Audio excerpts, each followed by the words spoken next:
네, 두 번째 시간입니다. 이제 사정 판결 일사 기대기 중에 일사의 사에 해당하는 사정 판결을 보겠어요.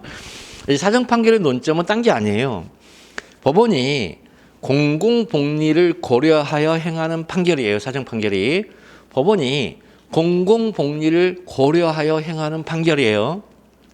그래서 사정 판결의 이 공공복리의 판단 역시도 공공복리니까 공익의 제1차적 판단권이 적용되는 공익이 혹시 아니냐 이거.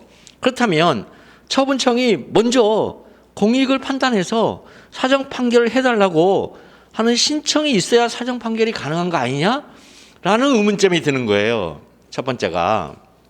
그러니까 사정 판결은 논점이 딴 게 아니에요. 아니 처분이 위법한데 처분이 위법한데 취소위 수법원이 근데 기각 판결을 한다. 이게 중요한 게 아니에요. 이게 기각 판결하는데 원래는 인용 판결을 해야 되거든요. 처분이 위법하니까 취소 인용 판결을 해야 됨에도 불구하고 공공복리 때문에 취소 기각 판결을 한다는 거예요. 그럼 이 취소 기각 판결을 할 때 공공복리 때문에 공공복리? 공공복리는 처분청의 제1차적 판단권이 항상 우리가 적용된다고 일반 상식적 차원에서 배워왔는데 그러면 이것도 똑같은 공의가 아니야? 그러면 법원이 처분청의 사정 판결 신청이 없어도 직권으로 할 수 있다면, 여기 직권으로란 말은 처분청의 사정 판결 신청이 없어도 라는 말이 들어있는 거예요. 직권으로 할 수 있다면 그 공공복리의 의미가 당연히 처분청이 제1차적 판단권을 행사하는 그 공익이 아니라는 의미죠. 의미가 다른 공익의 의미가 다르다는 거죠. 그렇다면 공공복리의 의미가 문제가 돼버리죠. 그렇다면 그때는 이게 논점이에요. 사정 판결이. 아무것도 아니에요. 이런 논점을 정확하게 알면 사정 판결 제도를 정확하게 우리가 이해할 수 있어요. 뭐 이해라는 거 저도 이해란 말 쓰지만 이해해요. 아셨죠? 이해해요. 자, 그러면 먼저 전문가 판례죠. 법률 규정. 여러분들 비치법정 갖고 있으면 행정소법 제28조예요. 그러면 28조를 보면 행정소법을 보시면 28조 앞에 27조가 있어요. 27조가 뭐예요? 재량처분의 취소예요. 보세요. 재량처분도 취소를 하려면 형성이기 때문에 근거 규정이 있어야 된다는 거예요. 그래서 27조를 놓은 거예요. 판결문으로 재량처분 취소할 때는 근거 규정을 둬줄게. 그 다음에 그 바로 앞에 26조가 직권심리예요. 26조 바로 앞에가 행정심판 기록 제출 명령이고요. 그죠? 근데 그 위에 심리라고 적혀져 있어요. 그 다음에 27조 바로 위에는 재판이라고 적혀져 있어요. 그러니까 지금 뭡니까? 이게 단계가 다르다는 거예요. 지금 단계가.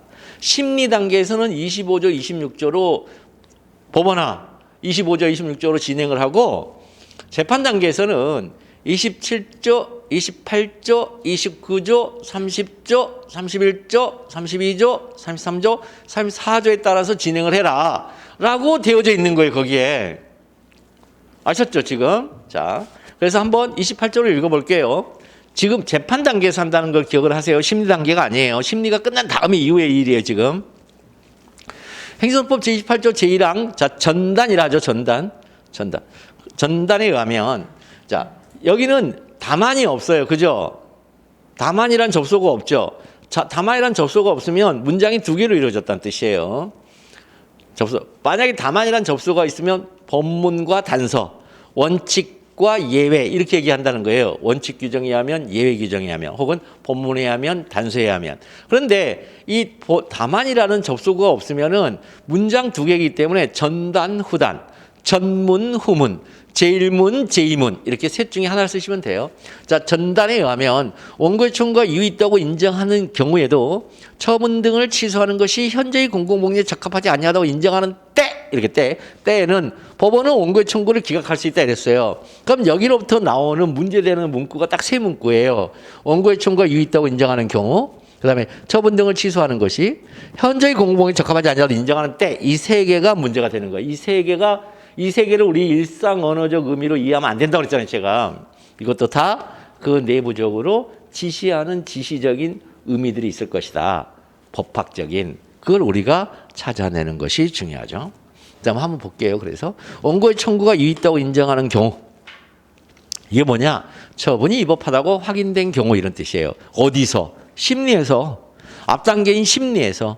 심리 단계에서 처분이 위법하다고 확인된 경우.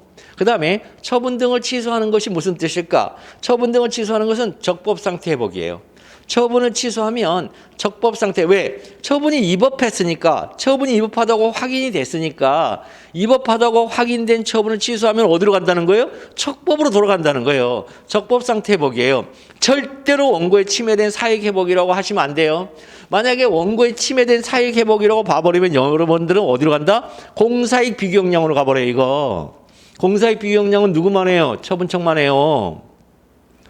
비례 원칙의 공사익 비교역량 비례 원칙에서 이루어지고 있다고요. 비례 원칙에서 공사익 비교역량이 이루어지고 있어요. 그건 어디예요? 심리 단계잖아요. 심리 단계에서 비례 원칙 위반이 위법이에요. 그러니까 위법하냐 위법하지 않냐에 대한 공사익 비교역량이에요. 여기는요. 그거 사익하고 아무 관계 없어요. 여기서 처분을 취소하는 건 적법 상태 회복이에요. 이게 제일 중요해요. 이거. 여기서 처분을 취소하는 게 적법 상태 회복이라는 걸 이게 뭐냐면 트리거 역할이에요. 트리거. 이게 나비의 날개짓 역할이에요. 그러면 저기 LA 가면 태풍이 돼요. 이게 나비 효과. 그 다음에 현저히 공공복리에 적합하지 아니하다고 인정하는 때, 자, 이 부분이 사정 판결을 출제하는 물어보고 싶은 핵심이에요. 여기가. 그러니까 이 핵심을 알려면 여기서부터 출발한다는 거예요. 이 핵심을 알려면 처분을 취소하는 것이 원고에 침해된 사익 회복이 아니라 적법 상태 회복이란 걸 알아야 이 핵심을 우리가 이해할 수가 있어요. 이 핵심을 우리가 판례가 얘기하는 걸 우리가 알아들을 수가 있어요. 그래서 공공복리가 처분청이 제1차적으로 판단하는 공익일까? 이 공공복리가 현재의 공공복리에 적합하지 아니하다고 인정하는 때인데, 이 공공복리가 처분청이 1차적으로 판단하는 공익일까? 만일 공공복리가 처분청이 고려하는 공익이 아니라면 어떤 의미일까? 이게 사정판결 답안에서 보고 싶어하는 지점이에요. 자, 그래서 여기까지 지금 따라오실 수 있죠. 조금 빠르지만 속도가. 이 공공복리가 처분청이 제1차적으로 판단하는 공익일까?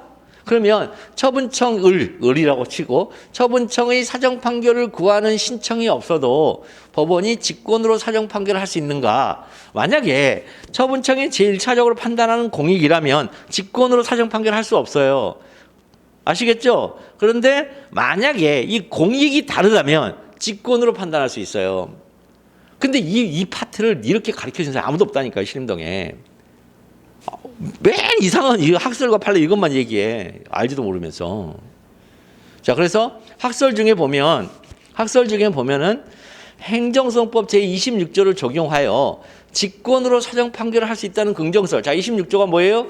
직권 심리예요. 그러니까 직권이 거기 들어 있잖아요. 그러니까 직권으로 할 수 있다 이거. 직권으로. 그러면 여기서 문제가 뭐냐면 사정 판결에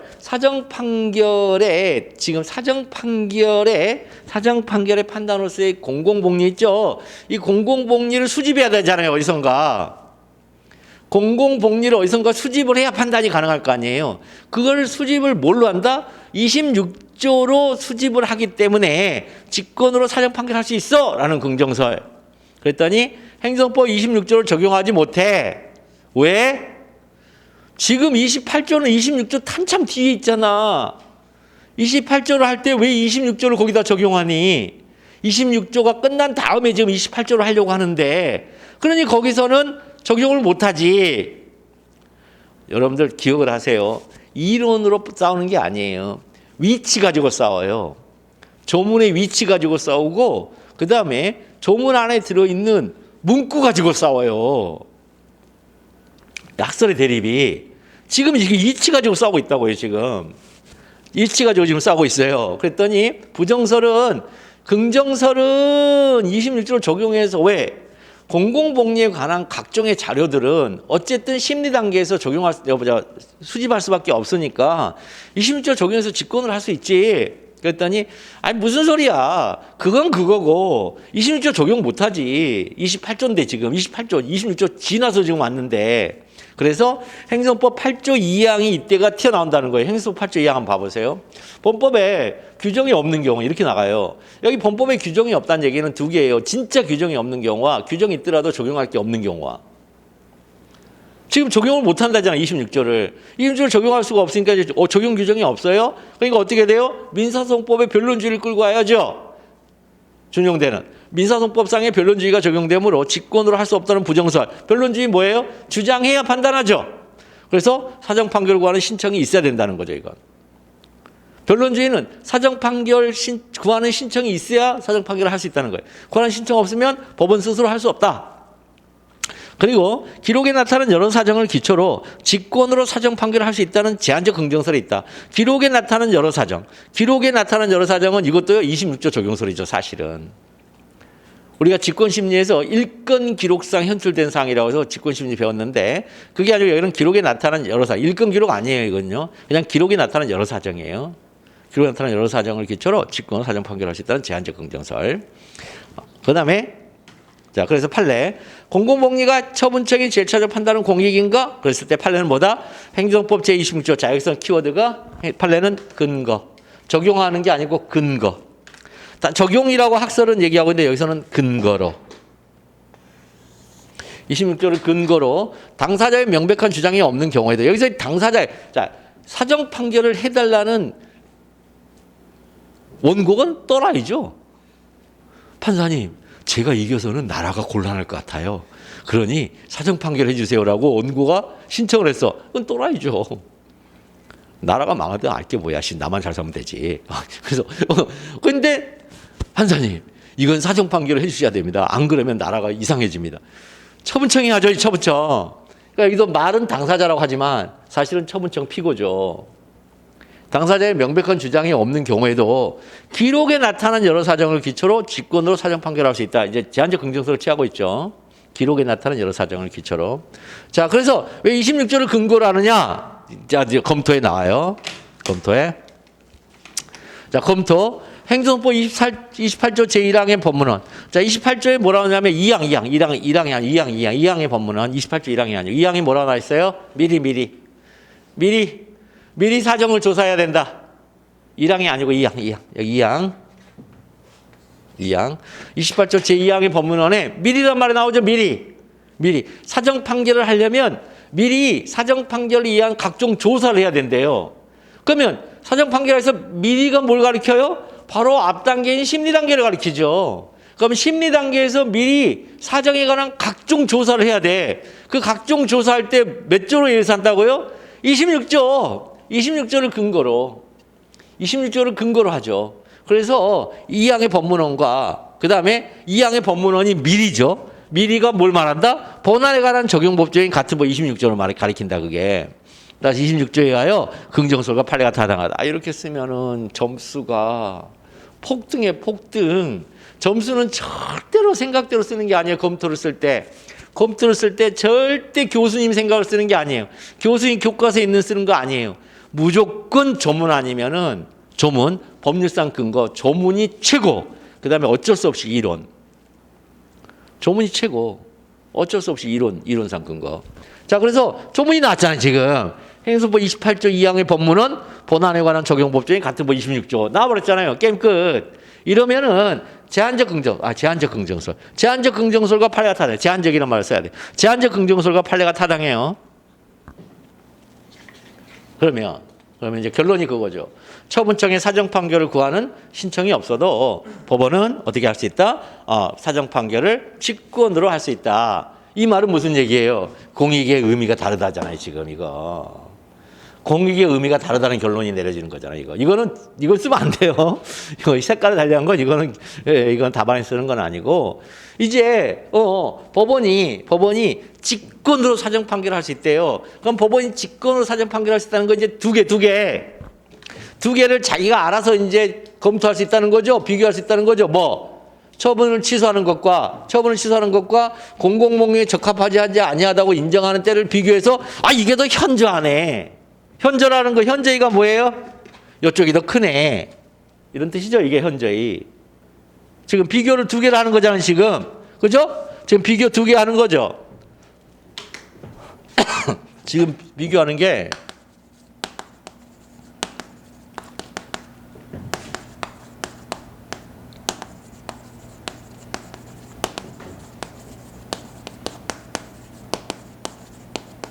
이걸 비교를 하는 거잖아요. 처분을 취소하는 것과 공공복리에 적합하지 아니하는 때를 비교하는 거잖아요. 비교해봤더니 이게 더 커. 이걸 뭐라 한다? 현저히를 하죠.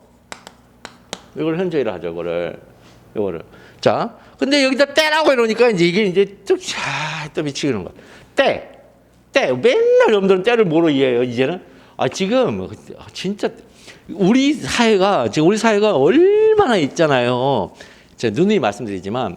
한글의 내용의 그 풍부성이 다 사라졌어요.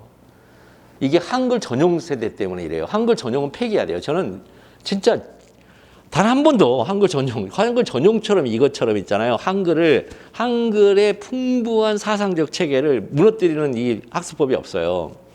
이건 미친 거예요, 이거는요. 국한문 혼용을 해야 돼요, 국한문 혼용. 왜 한글이 아니라죠?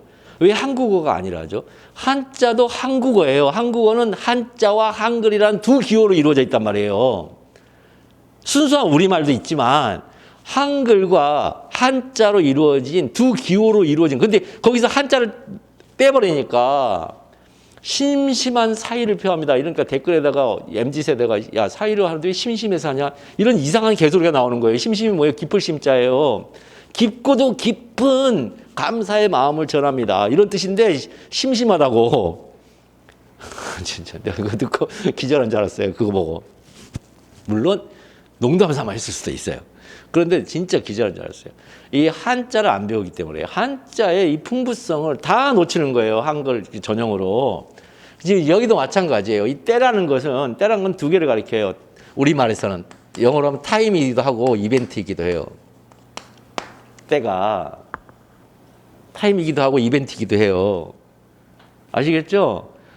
진짜 이거 우리나라 말이 있잖아요. 진짜 사라지고 있어요. 지금 큰일 났어요. 지금 교육 현장에서 다시 국한문 혼용을 해야 돼요. 옆에다 가로 쳐놓고 저희 때는 어떻게 했냐면 한글이 있고 옆에다 가르치고 한문이 들어있고 그 다음에 또 해요. 그러면은 선생님들이 앞에 있는 한글을 지우게 해요. 한자만 남겨놓으라고.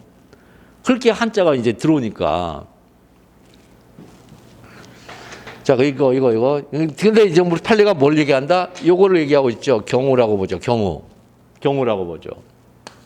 아니하는 경우라고 보죠. 그럼 이제 이 경우. 그러면 공공복리에 적합하지 아니한 경우가 언제냐, 판례는. 이제 이게 중요해지거든요. 왜? 지금 행정청이 판단하는 공익이 아니라는 거예요, 지금. 행정청이 말하는 공익이 아니다, 이 공공복리가. 법원이 스스로 판단하는 공공복리다. 그럼 법원은 어떻게 판단할까? 행정청의 공익과는 다른 공익으로 판단해야 되잖아요. 그게 키예요, 여기. 자, 그래서 공공복리가 처분청이 고려하는 공익이 아니라면 어떤 의미인가 했더니 판례가 뭐라 하냐. 행정법 28조의 공공복리 적합하지 아니한다고 인정하는 때를 이벤트, 경우라 봐요. 어떤 경우라 봐요.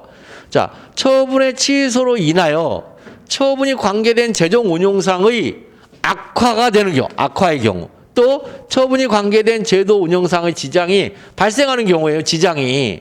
그러니까 제도 운영, 재정 운용, 이것도 운용, 여기는 운영. 그러니까 완전히 다른 얘기예요, 이거는. 이 공공복리는 처분의 취소로 인하여 그 취소된 처분이 관계된 재정 운용상의 악화, 처분의 취소로 인하여 그 처분이 관계된 제도 운영상의 지장이 발생하는 걸 말해요. 근데 이 지장이 발생하는 게 처분의 취소는 뭐라고요? 적법 상태 회복이라고 했죠? 적법 상태를 회복했더니 오히려 재정 운용상의 현저한 악화, 제도 운영상의 현저한 지장이 오히려 발생해 버리더라. 이게 오히려 이걸 발생하게 하더라. 그럼 이때는 이거 취소 못한다. 적법 상태 회복이 오히려 이런 발생하면 회복 못한다. 이거 회복 못해요.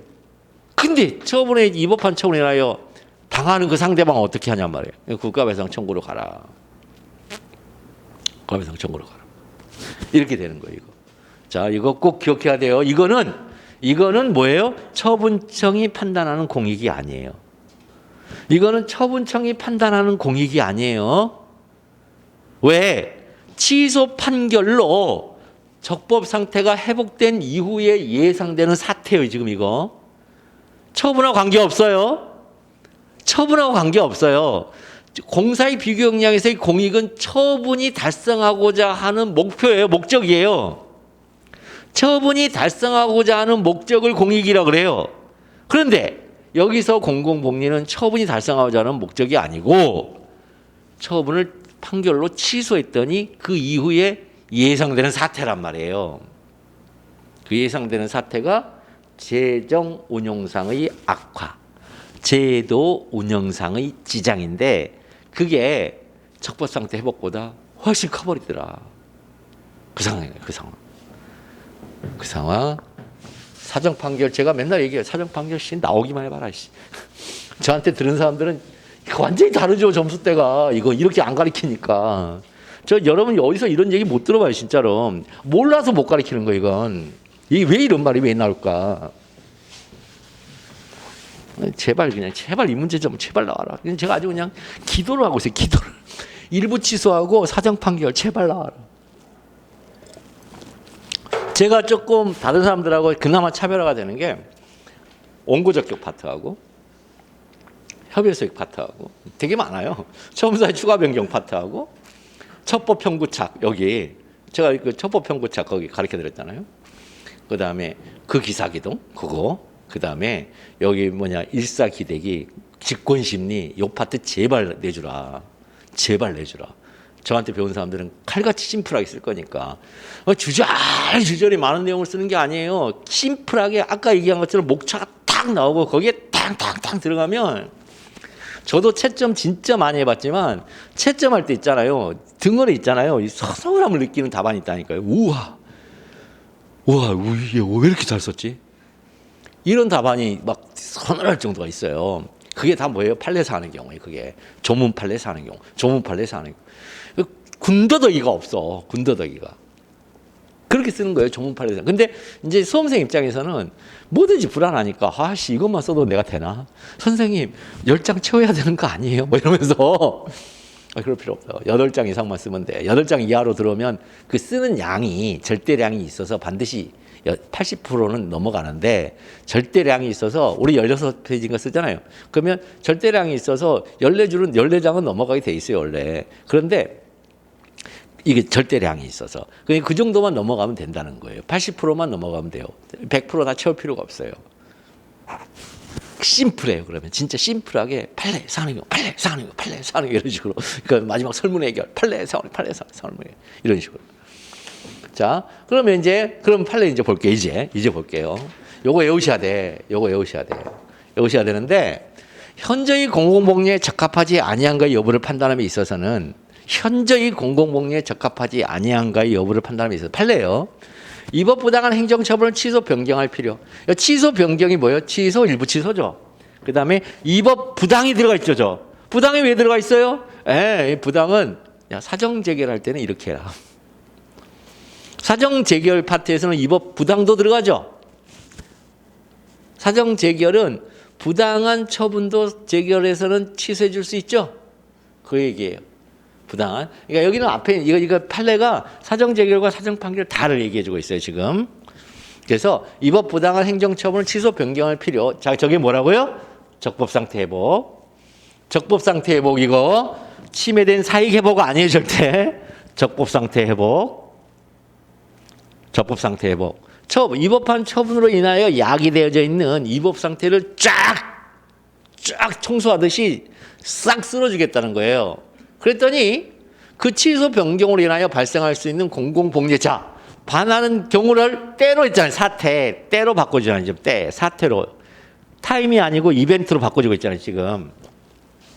사태 등을 비교 교량하여 그 적용 여부를 판단해야 한다. 그럼 그 결론이 나왔어요. 결론을 내오는 거야. 그래서 현재의 공공복리에 반하는 사태는 이게 결론이에요.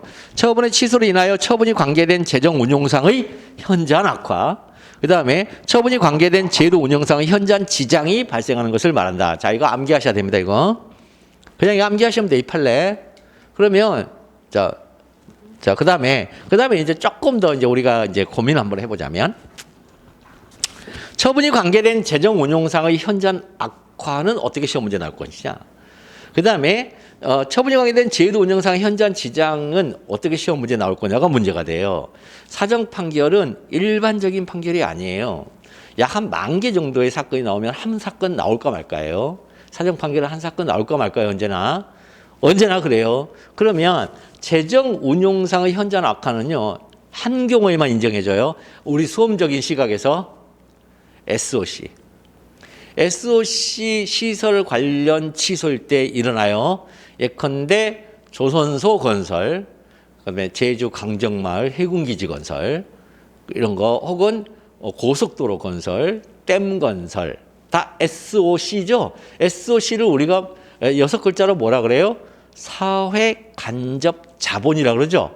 그럼 SOC가 충분히 많이 건설이 돼 있는데 그걸 다시 취소해서 원상태로 회복해 라고 하면 뭐가 돼요? 사회 간접 자본, 그동안 투여된 사회 간접 자본이 sinking cost, 즉 매몰 비용이 돼버리죠. 회수되지 못하는 매몰 비용이 되죠. 최종 운용상의 현저한 악화예요, 그게. 그래서 SOC하고 관련된 시험 문제가 나오면 최종 운용상의 현저한 악화가 돼서 사정 판결이 나올 가능성이 매우 높아요. 여러분들은 수험생 입장에서는 사정 판결 나온다고 쓰는 게 맞아요. 안 나올 수도 있는데, 구체적인 사건이 안 나올 수 있는데 우리는 나온다고 쓰는 거예요, 수험생은. 두 번째, 재정 운용상의, 제도 운용상의 현저한 지장은, 이 제도 운용상의 현저한 지장은 대체제가 없을 때, 어떤 제도를 운영하는데 그 제도에 관한 대체성이 없어요, 다루는 것이. 대체성이 없으면 제도 운영상의 현저한 지장 발생해요. 그런데 대체성으로 접근할 때는 사정 판결이 거의 없어요. 왜? 이 세상에 대체성이 없는 건 없어요. 심지어 사람조차도 대체성이 있어요. 일신전속적 이렇게 한데, 아니, 사람도 대체성이 있어요. 제도 안에선. 그래서 이제 시험 문제, 이걸로 시험 문제 많이 내는 게 그거예요. 노선버스 사건. 그러니까 A 노선버스가 있고 B 노선버스가 있는데, B 노선버스가 신규로 들어와서 A 노선버스의 약 3분의 1의 노선과 중첩돼요. 거기서 A 노선버스가 현저한 뭐예요? 적자를 보고 있어요. 그동안 자기가 독점적으로 거기를 다 그 노선 안에 한 12정거장 정도를 자기가 이제 독점적으로 있었는데, 그 12정거장이 공통 이렇게 중첩돼서 얘가, 그러니까 이렇게 갔었는데 갑자기 신규 업자가 이렇게 들어오더니 이렇게 갔단 말이죠. 그러니까 여기서부터 여기까지가 지금 영업이익이 쭉 빠져나가고 있어요. 감소가 되고 있어요. 그랬을 때 이제 A가 있고 A는, 그래서 A가 이제 뭐죠? 이거 경업자 소송, 이 기존 업자가 신규 업자에 대한 취소송을 제기를 했죠. 제기를 했더니 이 위법해요. 그래서 이제 갔어요. 그랬더니 처분청이 이제 얘기를 하는 거죠. 이 사정 판결해서는 안 됩니다. 왜 안 되냐? 그랬더니 이걸 없애면 여기에 엄청나게 많은 사람들이 지금 불편함을 겪습니다. 그랬더니 판사님이 뭐라 하죠? 대체제가 있잖아. 불편함은 현저한이 아니에요. 그래요. 불편함은 현저한이 아니다. 대체제가 있잖아. 불편함은 현저한이 아니에요. 이 불편함, 현장의 혼란, 불편함 이렇게 줘요. 사례형에다가. 현장의 혼란, 그 다음에 이용자의 불편함, 야기 이렇게 나와요. 그거 전부 다 사정 판결 요소 아니에요. 현장의 혼란, 이용자의 불편함, 야기 이런 표현이 나오는 건 마치 사정 판결 되는 것처럼 이렇게 유도하려는 이 표현이에요. 왜? 일상 언어적 표현이니까. 근데 그게 이런 약속된 표현 안으로 들어가면은 아무것도 아닌 거예요, 그거. 대체제가 있어요. 그러면 제도 운영상은 현저한 지장이 발생하지 않아요. 불편함에 그쳐요. 판례가 그래요. 불편해? 네. 불편할 수 있지. 그러나 대체제가 있어서 제도 운영상 현저한 지장 아니야? 그러니 그거 사정 판결 못 해줘. 이렇게 되는 거예요. SOC야 그거? 그랬더니 아닌데요. 근데 현장에 혼란이 가중된, 취소하면 가중돼, 혼란이야? 혼란이야? 근데 그게 뭐야? 재정 운용상 현저한 악화 아니야? 이러면서 못해줘, 이래요. 이게 사정 판결을 한다는 게 굉장히 심각한 거, 이거. 아시겠죠? 이해되시죠, 지금 이런 거? 제발 나오라고, 이 문제 좀. 사안포섭에서. 확연히 다른 사안포섭을 여러분들이 하실 거니까. 판례까지는 그럭저럭 똑같이 여기다 치자고요, 다. 사안포섭에서 완전히 다른 사안포섭을 한다니까요. 정확한 사안포섭을 하는 거죠. 정확한. 자, 그 다음에 그러면 이제 목차, 이제 사정 판결 목차 어떻게 해야 돼요? 일단은 항상 문제의 소재는 어떻게 시작한다? 우리 대전소라고 그랬어요, 제가. 이제 그걸 일기 때 우리가 엄청나게 이제 할 거예요. 문제의 소재는 대전소 이렇게 이제 진행을 할 거예요. 이 대자가 바로 법률 규정이니까 대전제. 이 대전제 얘기해, 대전제. 그 다음에 이 전제 상황, 묻는 문제, 상황이 묻는 상황이에요. 그럼 소전제로 이제 문제되는 소전제를 뽑는 거예요. 문제되는 소전제를 빼내는 거예요. 추출하는 거예요. 그러니까 이 대전제가 전제 상황을 통과하면 이런 문제되는 소전제가 나오는 거예요. 이거 뭐예요, 이거 3단 논법이잖아요. 사람은 죽는다. 전제 상황. 옆집에 소크라테스가 사는데 쟤는 죽을까? 소전제. 와 관련하여 소크라테스가 사람인지 문제된다. 그래서 두 번째 목차. 소크라테스가 사람인지 여부. 1번 학설. 사람은 뭘 말한다는 견해. 2번 판례. 3번 곰더미 소결. 사람은 뭔 요소를 가지고 있어야 돼. 그랬더니 소크라테스는 소결로 사람이다. 사안의 경우 사람이다. 그러면 설문의 해결. 소크라테스는 죽는다. 사람이니까. 이렇게 쓰는 걸 여기다 이렇게 펼친 거에 불과해. 펼친 거에. 3단 논법을 펼친 거에 불과하다고요. 그러니까 제가 이렇게 써놓으니까 제 답안을 보고 대부분의 사람은 뭐라 야, 문제의 소재가 조항조답으로 왜 이렇게 길어? 당연히 길죠. 대전소를 여기서 써야 되니까. 아니 3단 논법이 뭔지도 모르게 개소리 하고 있는 거예요. 그건 그냥 뭔지 이렇게만 쓰면 되는 거 아니 대전제가 뭔지를 먼저 밝혀주고 이런 대전제 때문에 네가 지금 묻고자 하는 지금 출제자가 묻고자 하는 전제 상황을 통과해 보니 내가 판단해야 될 게 요런 거네. 첫째 문제 된다, 둘째 문제 된다, 셋째 문제 된다. 그러면 첫째 문제 된다는 것은 로마자 2번에 뭐인지 여부로 들어가고 둘째 문제 된다는 로마자 3번에 뭐인지 여부로 들어가겠지. 그래서 둘 다 소결과 사안의 경우를 해봤더니 맞아. 그거 할 수 있어. 뭐? 그렇다면 대전제가 얘기하는 결론이 나오겠지. 설문 해결로. 이게 결론이죠. 대전제, 소전제, 결론. 설문 해결 결론. 그래서 결론으로 써도 돼요, 사실은. 설문 해결로 안 쓰고 결론으로 써도 돼요. 왜 그러냐면 판례를 보면 결론이라고 써놨어요, 판례가. 결론을 써도 되는데 우리는 수험생이니까 설문 해결로 쓰자. 이렇게 한 거예요, 지금. 약속을. 사례니까. 아니면 사안의 해결 이렇게 써도 되고 사례의 해결 이렇게 써도 되고 뭘 써도 상관없어요. 이렇게 결론. 자, 이렇게 쓰시면 되겠어요. 자, 이거 그래서 지금까지 제가 연기 때는 뭘 가르쳤냐? 연기 때까지 이것만 죽어라 가르쳤잖아요. 이거 연기 때까지. 요거하고 요것만 가르쳤잖아요. 연기 때. 대전제가 99.9%가 조문이라고요. 그러니까 조문 판례만 연기 때 죽으라 가르쳤잖아요. 제가 지금 통칭이부터 마지막 저기까지. 이것만 가르쳤잖아요. 이것만. 그러니까 그걸 열심히 외우고 오신 분들은 딱 일기 딱 들어가는 순간 내가 배웠던 법률 규정을 문제의 소재 첫 문장으로 저렇게 쓴다고? 이제 이렇게 보이는 거죠. 그런데 시송의 대상이 되는 처분이냐 이렇게 말했을 때 대전제가 뭐라고 했어요? 제가 행정법 제19조 5와 동법 제2조 제1항 제1호에 의하면 시송의 대상이 되는 처분이나 행정처행하는 구체적 사실이나 법칙병으로서의 공권 행사 또는 그거와 그 밖에 예전의 행정작용을 말한다. 여기까지 딱 쓰고 그러면 전제 상황. 행정청 X는 갑에게 3개월 영업정지 처분을 하였다. 그러면 이제 여기 소전제를 쓸 때는 묻는 문제. 소재기가 적법한지와 관련하여. 그럼 취소의 대상이 되는 처분인지와 관련하여 뭐예요? 행정청행하는 구체적 사실이나 법집행으로서의 공권 행사인지 문제된다. 공권 행사인지 판례, 행공특법권의 기국권 직관, 위반 사안의 경우. 이렇게 배열만 하는 거 탁탁 넣을 거예요. 배열로 해서 연기 때 배웠던 걸. 그러니까 연기 때 누적적으로 쪽지 시험 그거 달달달 욕을 하는데 그거 외웠어야 된다니까. 다 이유가 있으세요. 다음 단계를 대비해서 미리 그걸 좀 외워라. 그냥 계속 누적적으로 봐라. 선생만 보는 거죠.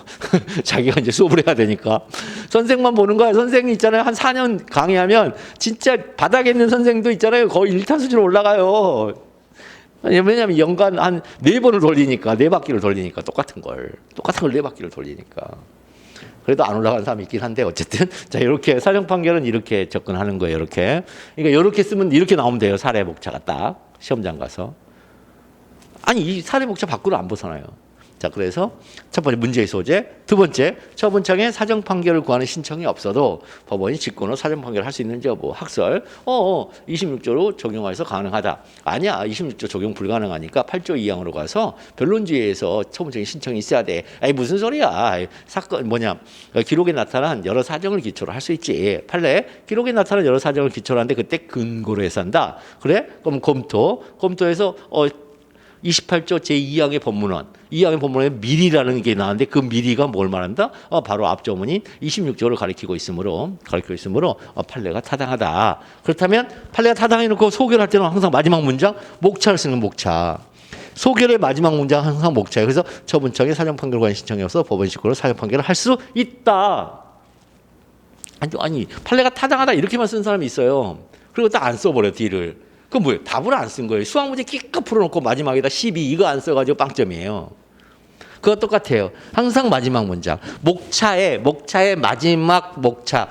이 로마자 목차 혹은 마지막 목차의 소결의 마지막 문장 혹은 사안의 경우의 마지막 문장은 이 목차 문장을 쓰는 거예요. 이다 아니다를. 그럼 여기도 마찬가지. 땡땡청을 취소하는 것이 현재의 공공에 적합하지 아니하다 인정할 수 있는 점. 판례. 공공의 현재에 적합하지 아니한가의 여부는 처분의 취소 변경할 필요와 그다음에 공공에 적합하지 않은 사태 등을 비교하여 교량하여야 하는데 그때 현재의 공공에 적합하지 아니한 경우란 그 취소된 처분과 관계된 재정 운영상의 현저한 악화나 그 취소된 처분과 관계된 제도 운영상의 현저한 지장을 말한다. 그러면 사안의 경우 했더니 이 처분의 취소로 인하여 지금 뭐다? SOC 산업. SOC 시설이 지금 취소된다. 따라서 그 취소될 때 뭐 한마디가 들어가요. 사회적 비용이란 말이 들어가거든요. 이 간접 자본이라 사회적 비용이 현저히 소요된다고 보여진다. 따라 그러고 나서 마지막 문장이 뭐라고요? 땡땡점을 취소하는 것 이를 은으로 바꾸면 되죠. 취소하는 것은 현재의 공공공에 적합하지 아니하다고 인정할 수 있다. 설문 해결. 그럼 28조에 따라서 사정 판결한다. 그럼 사정 판결을 해야 한다고 딱 나오는 순간 그게 끝이 아니에요. 그러면 자 28조 다시 볼게요. 사정 판결이라고 인정이 되는 순간 끝이 아니에요. 그 다음에 사정 판결이 인정된다는 걸 전제로 28조의 2항부터 다 써주셔야 돼. 이제 28조 2항에서 사정조사를 미리 해야 되고 그 다음에 사망이면 이제 병합 제기를 할 수 있게 해줘야 되고 그 다음에 소송 비용은 피고가 부담한다고 33조에 있는 걸 써줘야 되고 이걸 그 뒷부분에 이거 설거지라고 하는데 이 설거지 문장을 써줘야 돼요. 인정이 될 때는. 근데 만약에 사정 판결을 해서는 안 된다 만약 나왔어. 그럼 그 뒷문장 쓰면 안 돼요. 그건. 이게 스킬이에요. 이게 스킬이에요. 요거를 앞에다 다 써야 된다고 그러거든요. 단문형을 공부한 사람들은. 아니에요. 사령은 그렇게 쓰는 게 아니에요. 사령은 인정됐을 때 뒷부분에 각종의 보론으로서 설거지 문장이 나올 때가 있고 그게 아니고 인정이 안 된다. 그럼 뒷부분에 써서는 안 되는 거예요. 그거. 됐습니까? 네. 사정 판결은 이 정도 하겠습니다. 자, 그 다음에 판결의 효력은 판결의 효력 이제 일사기대기 중에 이제 기대기예요. 기대기. 판결의 효력에서 시험 문제 나오는 건 이 세 개의 기대기인데 이 기대기와 관련해서 기속력의 재처분 의무 불이행 시에 대비해서 뭐가 있다? 간접 강제가 있다. 여기까지 해서 총 4개가 이제 시험 문제 나오죠. 여기서 간접 강제. 그래서 이게 이제 34조까지. 자, 이렇게. 그래서 시험 출제 영역은 기대기예요. 기판력, 대세요, 기속력. 그중에 기속력의 재처분 의무 불이행 시에 대비하여 간접 강제 규정이 있다. 그래서 암기할 조문은 기판력은 없어요. 행정소송법에. 기판력은 행정소송법에 없고 민사소송법 216조와 218조에 있어요. 사실 민사소송법에도 기판력의 정의 규정이 없어요. 원래 모든 법에는 제2조의 정의 규정이 필요하거든요. 그런데 기판력이란 여기에 대한 정의 규정이 없어요. 단지 기판력의 객관적 효력 범위와 기판력의 주관적 효력 범위로 216조와 218조밖에 없어요. 이 효력 범위를 가지고서 기판력이 뭔지에 대해서 얘기를 하는데 민사소송법에서 기판력에 관한 판례의 정의가 없어요. 어디서 나왔을까요? 판례 정의가. 30조의 기속력과 관련해서 기판력의 판례 정의가 나왔어요. 그래서 30조의 법적 성립론이 그렇게 중요하단 말이죠. 연기 때 우리 배웠다시피. 기판력, 그래서 동일관계, 그 다음에 동일한 후소인 경우에는 후소가 제기가 허용되지 않음과 동시에 그다음에 선결 문제와 모순 관계일 때는 모순 관계일 때는 뭐 한다? 다른 주장을 할 수 없다. 전소 판결과 다른 주장을 허용하지 않는 작용을 한다. 이 얘기를 거기서 써요. 거기서 얘기해 준다고요. 이게 민사소송법에서 민사소송 사건에서 나온 기판적 정의가 아니에요. 기판적 정의를 이 행정소송법 30조의 기속력과 관련된 법적 성질론에서 비로소 판례가 확인을 해주고 거기에 대해서 엄명을 해요. 이런 거다 기판력이란. 자, 그래서 암기할 조문은 기판력과 관련해서는 8조 2항, 민사소송법 216조, 218조. 그다음에 대세어는 행정소송법 29조인데 이 대세어의 29조를 보면 뭐라고 그래요? 취소를 인용하는 확정 판결은 제3자에 대해도 효력이 미친다 그러죠. 근데 그 효력이 미친다 할 때 아무런 의미가 없어요. 30조 대세어는 아무런 의미가 없어요. 대세어라는 건 제3자 뭐예요? 제3자는 뭐예요? 원피고가 아닌 모든 제3자를 말하는 거거든요.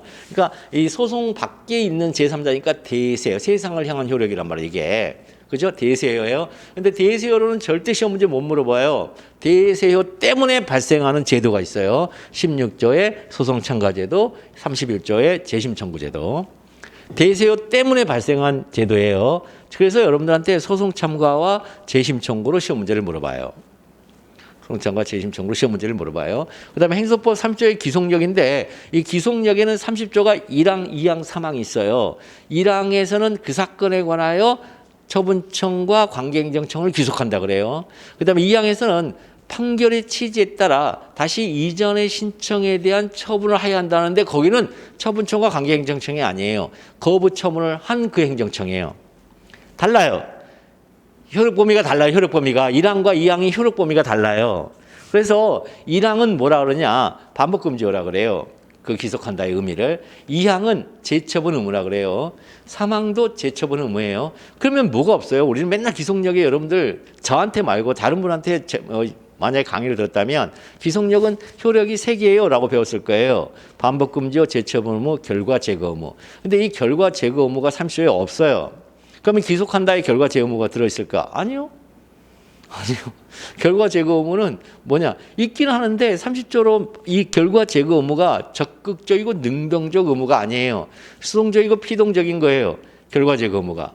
그래서 결과 제거 의무는 그 당사자로부터 위법한 결과를 제거해달라는 청구를 받았을 때 비로소 행정청이 응해야 되는 의무예요. 그래서 없어요. 이거 오해하시면 안 돼요. 이거요. 결과 제거 의무 오해하면 안 됩니다. 자, 그거 연기팀이 말씀드린 거예요. 자, 그래서 이거 꼭 기억을 해주세요. 이거요. 시험 출제 영역 기대기. 암기할 조문은 행정소법 제8조 2항, 민사소법 216, 218조. 그 다음에 대세어, 행정소법 제29조인데 29조의 대세어는 시험 문제 안 물어본다. 소송 참가와 재심 청구를 물어본다. 시험 문제를 항상. 그 다음에 기속력, 이거는 빈출, 매년 나온다고 생각하면 된다. 이 기속력은. 이렇게 생각하면 되겠습니다. 자, 조금 쉬었다. 예. 기판력 보도록 하겠습니다. 좀 쉬었다 보겠습니다.